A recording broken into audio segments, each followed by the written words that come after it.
Si, si echamos una mirada a nuestra sociedad actual, nos vamos a encontrar con algunas cosas.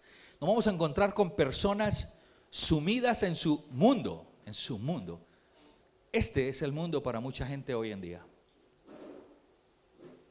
Se le dedica mucho tiempo a esto. Este es el mundo de algunos.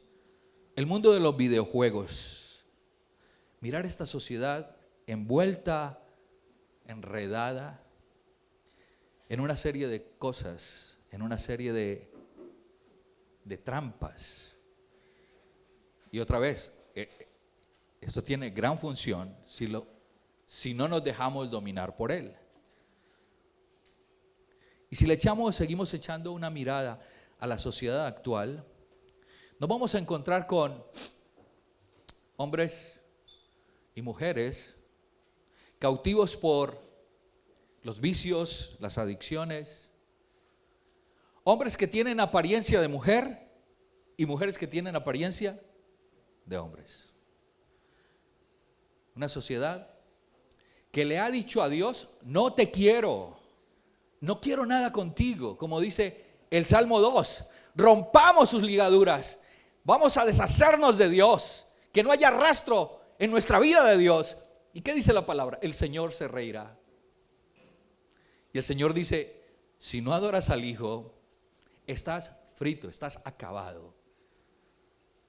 Pues esta sociedad, amados hermanos, dentro de su lenguaje, no solamente hay una imagen como la que acabo de escribir, sino también hay unas frases, hay una conversación, hay unos temas como los siguientes.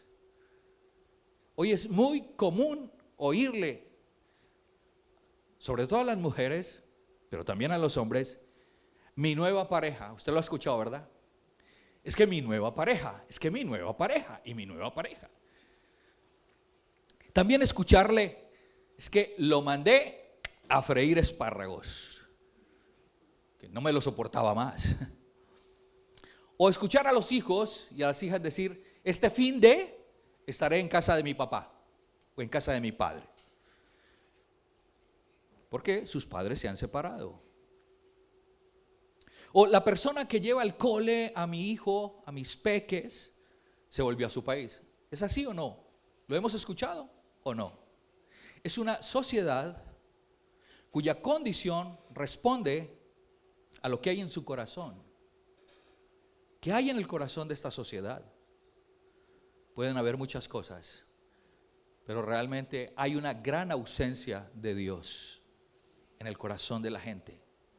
De ahí sus conversaciones y de ahí entonces las imágenes con las que nos encontramos a diario usted y yo. Y la familia está en peligro hace mucho tiempo que la familia está en peligro. La familia se está desmoronando poco a poco. Es más, se habla de familias disfuncionales que han perdido su función. Por eso necesitamos mirar a Dios, nosotros como Iglesia de Cristo, mirar al Señor para poder nosotros aprender del Señor cómo es la familia de Dios. De eso quiero hablarles en esta mañana. La familia de Dios. Y la familia de Dios tiene varios elementos. Y aquí hay un orden establecido por el apóstol Pablo en su carta a los Efesios. Primero, mujeres casadas. Segundo, maridos. Tercero, hijos. Cuarto, padres. Quinto, empleados. Y sexto, jefes. La familia de Dios tiene repercusión en la sociedad. Porque usted y yo somos familia, pero también somos empleados, ¿verdad? O muchos de ustedes son también jefes, tienen sus propios negocios o sus propias empresas. Así que en esta mañana quiero hablarle de los primeros dos elementos de la familia de Dios: las esposas y los esposos. En la familia de Dios, número uno, las esposas están llamadas a respetar a sus esposos. Número dos, los esposos estamos llamados a amar a nuestras esposas. Yo le invito entonces a abrir su Biblia para hablar de estas dos cosas. Esposas que respetan a sus maridos o esposos. Maridos o esposos que aman a sus esposas. Efesios capítulo 5, versículo 21 al 33. Y déjelo por favor ahí, téngalo ahí abierta la Biblia o su móvil. Efesios capítulo 5, versículo 21 al 33. El apóstol Pablo, en su tercer viaje misionero, se queda más de dos años en una ciudad llamada Éfeso, que era una ciudad supremamente importante. Era una de las ciudades más importantes del Imperio Romano. En Éfeso estaba una de las 7 maravillas del mundo. ¿Cuál era? El templo de la gran diosa Diana de los Efesios. Así que, mire usted, la gente iba a Éfeso porque quería ver el templo de Diana de los Efesios. Esta era una diosa, una mujer cazadora, y era diosa de la fertilidad. Estaba llena de senos. Era una imagen de una mujer llena de senos por su cuerpo. Y tenía también un perro a su lado y algo así como un báculo o un palo. A los pies de Diana de los Efesios se rendía culto. ¿Y cómo se rendía culto? Se rendía culto a través de, como era la diosa de la fertilidad, relaciones sexuales a los pies de Diana de los Efesios.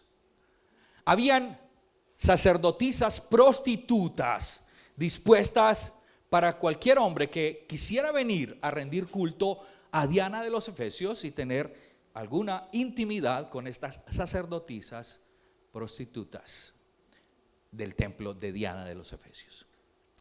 ¿Quién era la autoridad entonces en esta ciudad? ¿Quién era?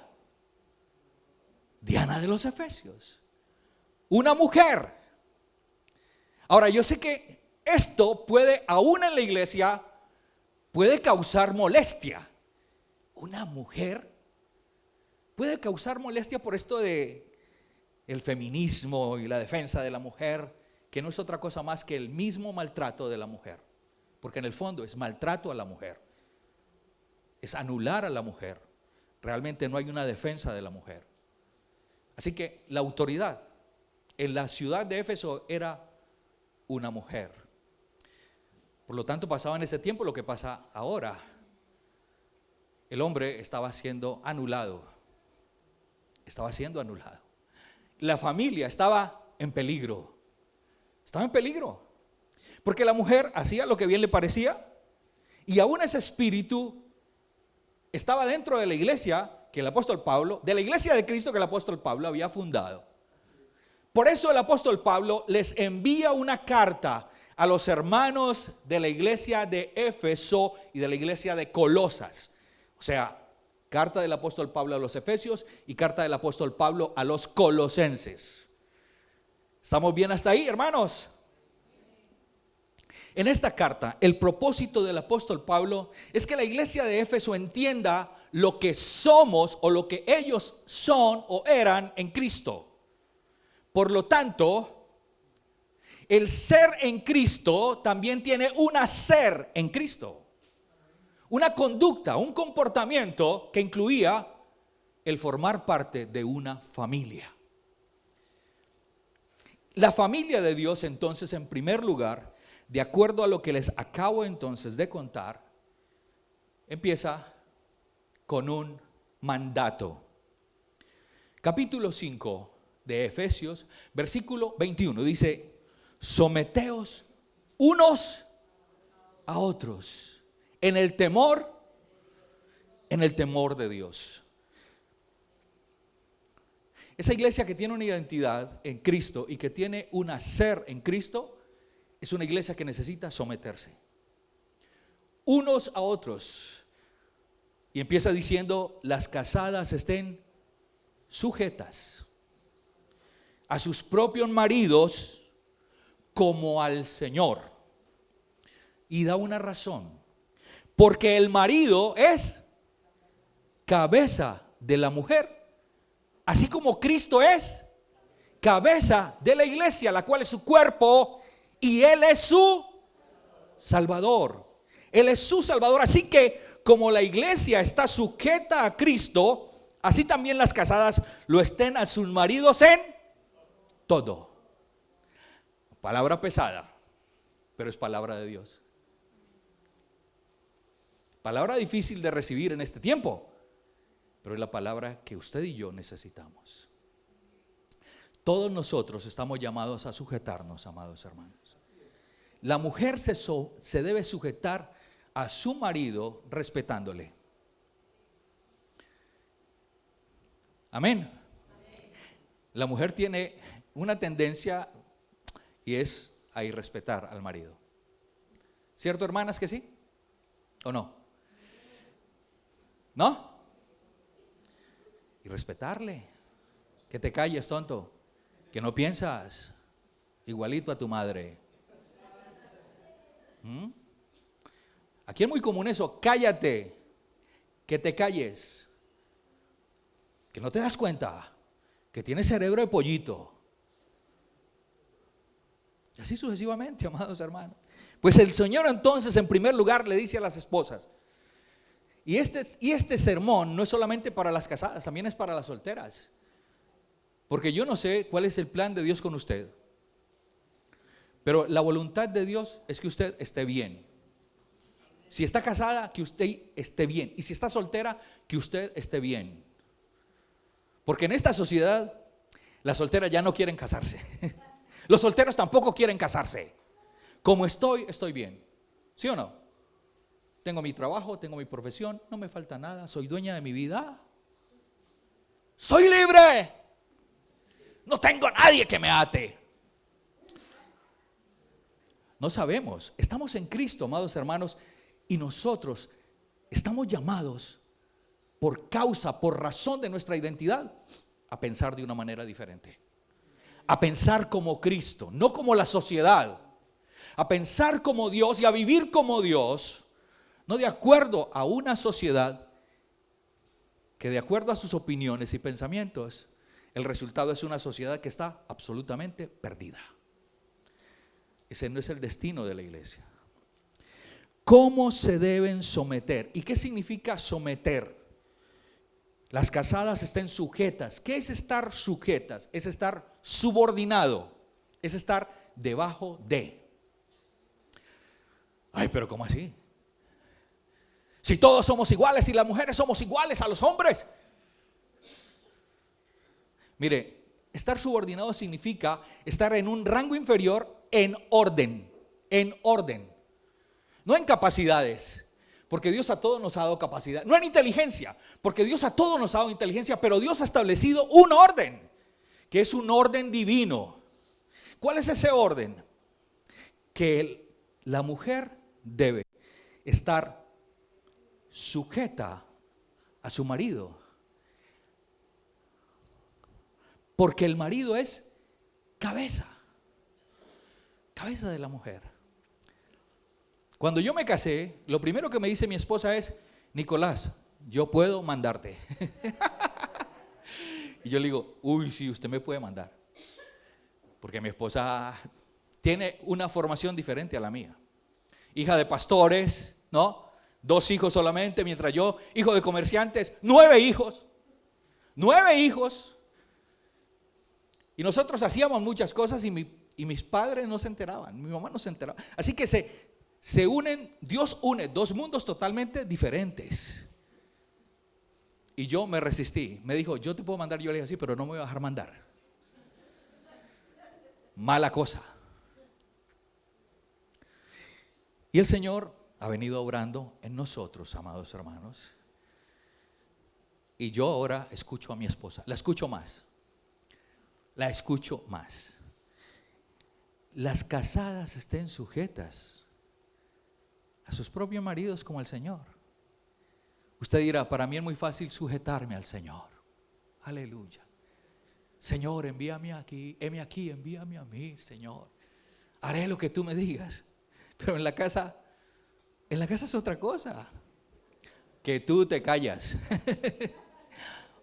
Oye, acabas de llegar de la iglesia brincando y danzando y haciendo un poco de cosas en la iglesia, hablando en lenguas, cayéndote, que aquí casi no se ve, pero que ya no se ve casi, ¿verdad?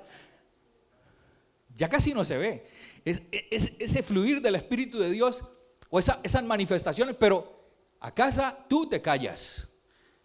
No, debo someterme a ese hombre. Debes someterte a ese hombre. Es que ese hombre no conoce al Señor. ¿Sabes que lo puede conocer? Porque el apóstol Pablo dice que la mujer creyente santifica a su marido que es incrédulo. Además, ¿quién te dijo a ti? ¿Quién te mandó que te casaras con él? Y seguramente que te casaste siendo creyente y dijiste, no, es que yo lo convierto. ¿Cuánto hace que lo estás convirtiendo? Y la desobediencia trae consecuencias. Ahora, ¿qué hay que hacer? Hay que continuar. Hay que seguir. Matamos el tigre y le salimos huyendo al cuero. Hermanos, ese hombre, aunque no conozca al Señor, si ese es tu caso, ese hombre será inspirado por ti cuando tú aprendas a escuchar a ese hombre. Sujetarse es aprender a escuchar. Sujetarse es aprender a respetar el orden divino que Dios ha establecido. Y lo digo porque conozco muchos casos. En la iglesia tenemos un caso de una mujer que lleva muchos años en el evangelio, pero su marido no quería nada con Dios. Porque en momentos de pelea, ¿sabe qué pasaba? Volaban platos, pero platos lanzados, ¿sabe por quién? Por la hermana. Volaban ollas en medio de ira. Y un día hubo una situación muy complicada, pero el Señor venía tratando con la hermana. ¿Y saben qué hizo la hermana? Cuando este hombre, cuando se presentó una dificultad en la casa, que este hombre dijo, seguro que me va a tirar con la olla otra vez. Hermanos, esta mujer guardó absoluto silencio. Y sabe, Dios le habló a ese hombre y le dijo, veo a Dios en ti en lo que has hecho. Por lo tanto, quiero ir a la iglesia donde tú vas. Ese hombre está congregado en nuestra congregación. Y sus hijas están felices con él, porque el papá está asistiendo a la iglesia, papá, mamá y sus dos niñas que son pequeñas. Amados hermanos, amadas hermanas, Dios no se ha equivocado. Él no se equivoca. Y quiero mostrarles un ejemplo, que yo creo que ya he hablado de ese ejemplo aquí, un ejemplo bíblico. Ustedes recuerdan a una mujer llamada Sara, ¿verdad? Esposa de Dios. Le cambió la identidad a Sara. Le dijo a Abraham, de aquí en adelante, Génesis capítulo 17, versículo 15, dijo también Dios a Abraham, a Sarai, tu mujer no le llamará Sarai, mas Sara será su nombre. Yo creo que ya lo he hablado aquí también, ¿verdad? Sarai significa mujer dominante. No le llamarán más mujer dominante. No le llamarán más una gobernante o cabeza, que es una mujer dominante. Aparte de ser cabeza, es una mujer dominante. Le llamará Sara, que es una princesa, que es una reina, que ejerce dominio. Es diferente, ya lo habíamos visto, ¿verdad que sí? ¿Qué pasa con esta mujer? A partir de ese momento, la vida de Sara fue transformada por Dios, porque Dios le cambió su identidad. Antes, cuando se llamaba Sarai, en medio de una situación difícil, ¿qué le dijo a su marido? Mira, ¿sabes qué? Yo creo que Dios tiene otros planes. Y yo creo que Dios está hablando de tener hijos, pero no conmigo. Así que te acuestas con mi mujer. Te vas y te acuestas. Mujer dominante. ¿Y qué hace Abraham? Sí, señora. Pero luego viene un problema. Y ustedes ya conocen, un problema muy gordo. Después de esto, Sara llama a Abraham Señor. Cuando el Señor le da la noticia de que ella iba a tener un hijo, ella, una mujer de más de 90 años, se rió cuando escuchó a Dios decir que ella iba a tener un hijo. Y dice que se rió y dijo: ¿y cómo es posible que yo, siendo una mujer tan vieja, además estéril, vaya a tener un hijo y vaya a darle alegría a mi Señor, a mi marido, a mi Señor? Mire usted cómo Dios le cambió también, le cambia la identidad y cambia también su lenguaje y su actitud frente a su marido. Ahora le llama mi Señor. Y en un momento complicado, después de que el hijo de la promesa, Isaac, ha nacido, dice la Biblia que Ismael empezó a burlarse de Isaac, del hijo de la promesa. ¿Y qué hace Sara? Sara, frente a esto, que ya no es Sarai, le dice a su esposo, Génesis capítulo 21, y creció el niño y fue destetado, e hizo Abraham gran banquete el día que fue destetado Isaac. Y vio Sara que el hijo de Agar, la egipcia, el cual ésta le había dado a luz a Abraham, se burlaba de su hijo. Por tanto, Sara dijo a Abraham, ¿qué le dijo? Echa a esta sierva y a su hijo, porque el hijo de esta sierva no ha de heredar con Isaac mi hijo. ¿Qué pasó con Abraham? Él es cabeza, pero ¿qué pasó con Abraham? Le dijo: mira, usted, por favor, usted no opine, que las mujeres no piensan. ¿Le dijo eso? No, la escuchó. Escuchó a su mujer. Y dice: este dicho pareció grave en gran manera a Abraham a causa de su hijo. Entonces dijo Dios a Abraham: no te parezca grave a causa del muchacho y de su sierva, o sea, de Ismael y de su mamá Agar. En todo lo que te dijere Sara, oye su voz. En todo lo que te dijere tu mujer, oye su voz. Porque en Isaac te será llamada descendencia. Mire usted, una mujer que ahora tiene una nueva identidad, y una mujer no enmudecida por ser mujer, no, todo lo contrario, amado. Es que Dios no es ese Dios que están pintando por ahí. No, Dios es Dios que hizo a la mujer, que hizo al hombre y que nos ha hecho con propósito. No con el propósito de subyugar, ni de mandar, ni de nada de esto, ni de pisotear. Nos ha hecho porque tenemos una identidad en Cristo Jesús, amados hermanos. ¿Y sabe cuál es el resultado de esto? Nuestra salvación. Nuestra salvación. Porque Sara le habló a Abraham y Abraham supo escuchar a su esposa y obedecer la voz de su esposa, porque era la voz de Dios a través de ella. Así que, amadas hermanas, Dios les da a ustedes palabra de sabiduría. Hay que hablar, pero saber hablar, saber hablar. Hablar con respeto. Hablar considerando a ese hombre. Mire, respetar es admirar. ¿Por qué te enamoraste de tu esposo? ¿Porque lo admirabas o no? Hombre, claro. ¿O no?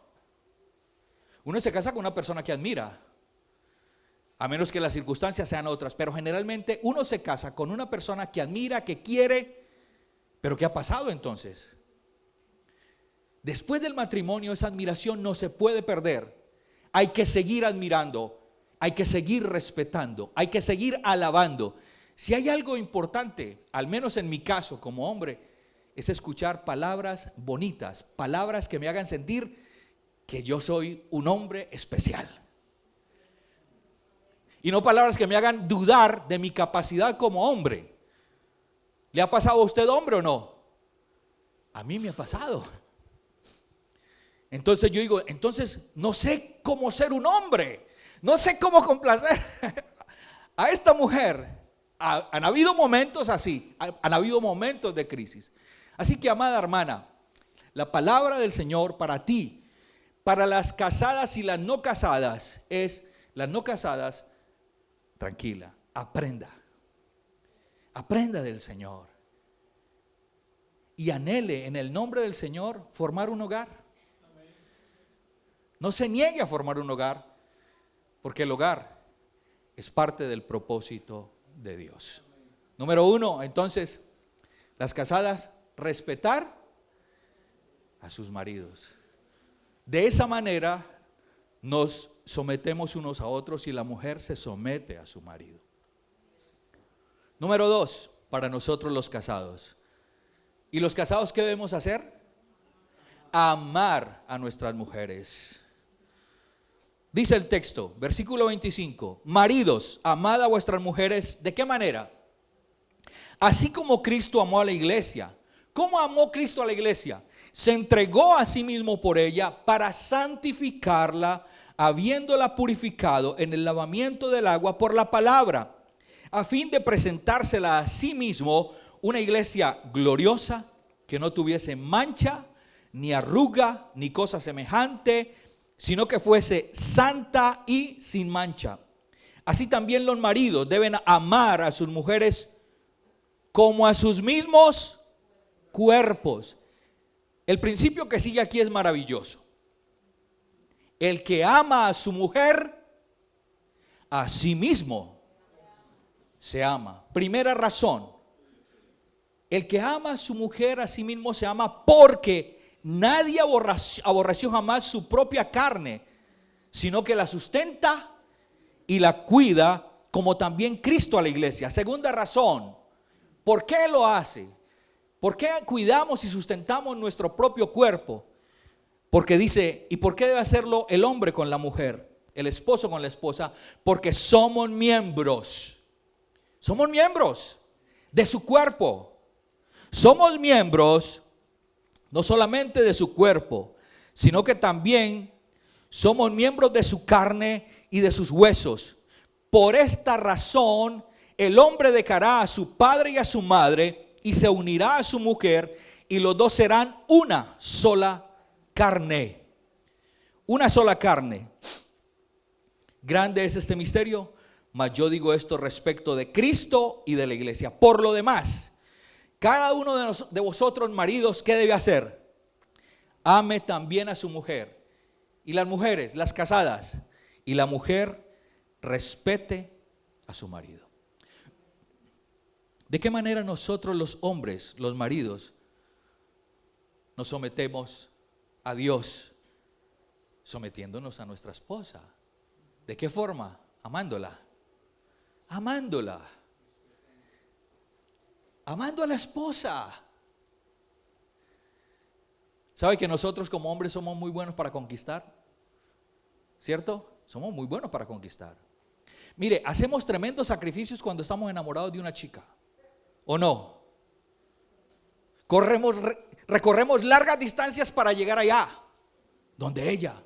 Pedimos permiso en la empresa para salir temprano porque la queremos ver, la queremos abrazar. Y si nos da un besito, pues la queremos besar. Compramos rosas, así no nos gusten. Sacamos dinero de donde no lo hay para invitarla a cenar al mejor restaurante. Mi amor, no se preocupe, dígame dónde quiere ir.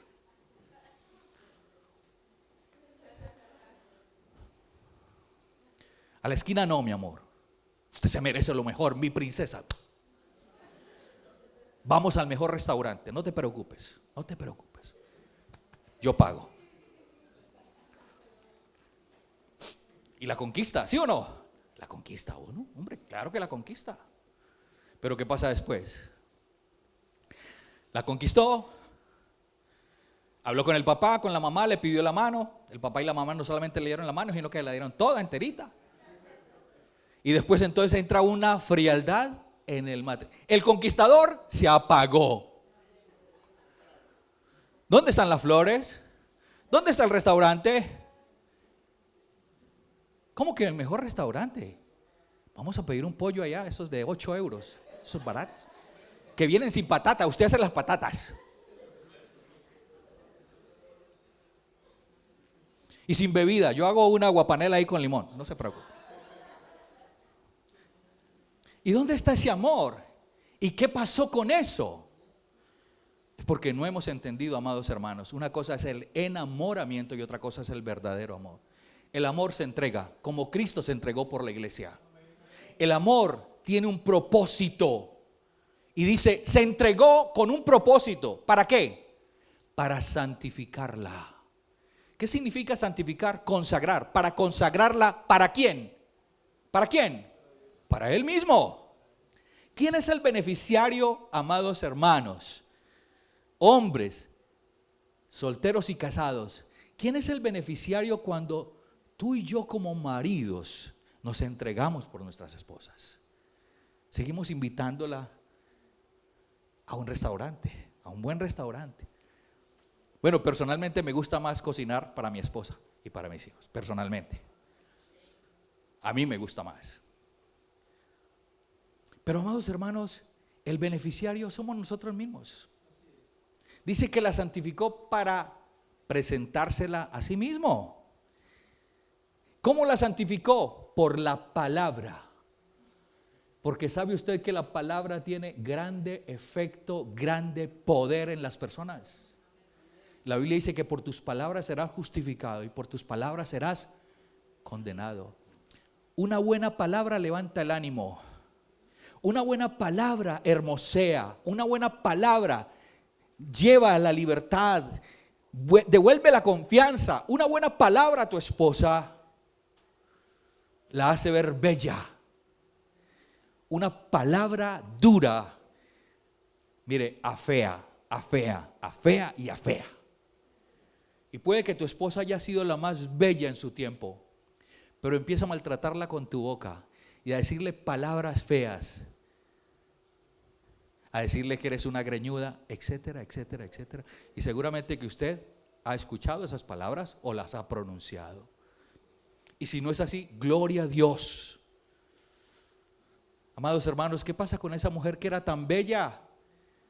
Escuchar tanta descalificación, escuchar tantas cosas tan duras, hace que esa mujer ya no tenga ni siquiera interés para vestirse, ni para maquillarse. Dice, ¿para qué? Este ni se fija en mí. Además dice que soy una fea. Y verdad, hasta fea soy.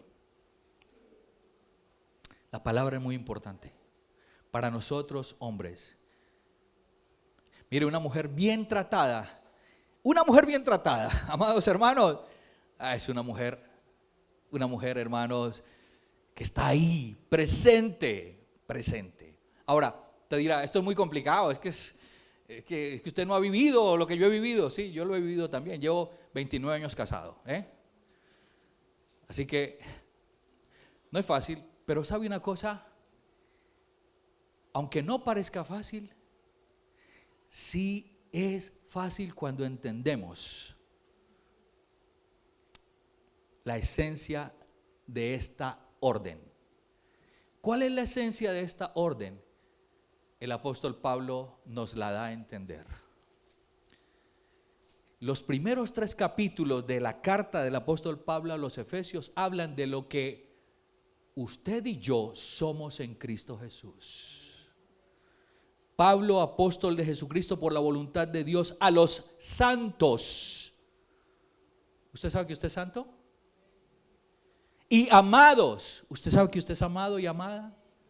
A los santos y amados en Cristo Jesús, que están en el Divino Maestro, que están en Useras.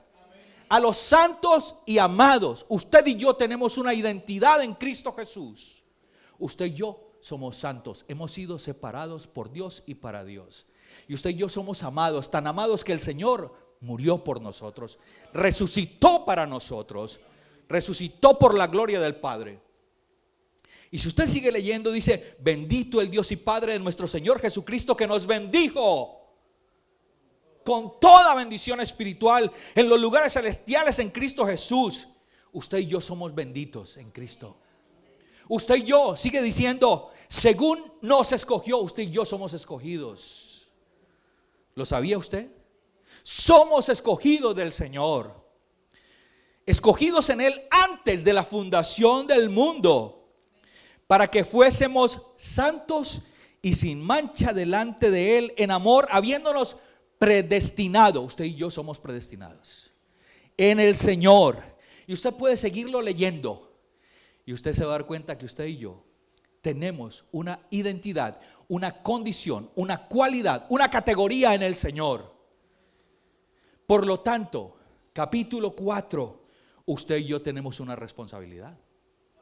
Si Él nos dio vida, capítulo 2 de Efesios, cuando estábamos muertos en nuestros delitos y pecados, si Él nos salvó, no por nuestras obras, sino por su gracia, capítulo 2, versículo 8 y 9, ¿verdad? Por gracia sois salvos por medio de la fe. Usted y yo tenemos entonces una tarea que cumplir.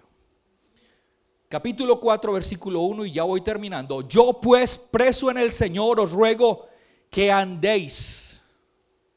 Que andéis. Es decir, que viváis, que os comportéis, que os conduzcáis. ¿De qué manera? Como es digno de la vocación con que fuimos llamados. Usted y yo tenemos una responsabilidad por cuanto tenemos una identidad en el Señor. Cuando usted y yo entendemos esto, amados hermanos, ¿y cuándo lo vamos a entender? Cuando lo leamos. Cuando lo leamos. Si usted y yo no leemos la palabra del Señor, usted y yo no nos vamos a enterar. Pero cuando usted y yo leemos la palabra y la vivimos, entonces decimos, yo tengo una identidad en Cristo Jesús. La palabra del Señor dice que Él me bendijo con toda bendición espiritual en los lugares celestiales. Yo soy un hombre, una mujer bendito en Dios. También en cuanto a los lugares celestiales, el Señor dice que Él, el Padre, por el poder, por su poder, levantó de entre los muertos a Jesús y lo sentó ¿dónde? En los lugares celestiales. Y también dice la palabra del Señor que Él a usted y a mí nos dio vida y nos resucitó juntamente con Cristo y nos sentó ¿dónde? En los lugares celestiales. Sin embargo, amados hermanos, también dice la palabra del Señor y termina la carta del apóstol Pablo diciendo, en los lugares celestiales también tenemos una lucha. Porque no tenemos lucha contra sangre y carne, sino contra principados, contra potestades, contra los gobernadores de las tinieblas de este siglo, contra huestes espirituales de maldad en las regiones celestes. Pero sabe, el diablo no nos puede tocar, amados hermanos, porque usted y yo tenemos el sello de Dios en nosotros. Por eso debemos vivir matrimonios conforme a la vocación con que hemos sido llamados. Amén. Cuando pensamos esto, nuestra manera de comportarnos en el matrimonio tiene que ser diferente. Es que yo soy un perdonado, soy un redimido, soy un santo, soy un amado. Yo no puedo gritarle a mi esposa ni maltratarla. Yo no puedo gritarle a mi esposo ni maltratarlo. Yo tengo que comportarme conforme a mi identidad espiritual y conforme a lo que yo soy en Cristo Jesús. Padre, te damos gracias, Señor. Y te alabamos, Padre, en esta mañana. Porque en ti, Señor, en ti tenemos una nueva identidad. Somos tuyos. Tú lo has hecho todo para salvarnos. Tú te entregaste por nosotros. Tú nos redimiste desde antes de la fundación del mundo. Tú nos escogiste, nos predestinaste, nos llamaste y nos glorificarás. Estamos llamados a habitar en los lugares celestiales en Cristo Jesús. Y también tenemos una conducta y una responsabilidad.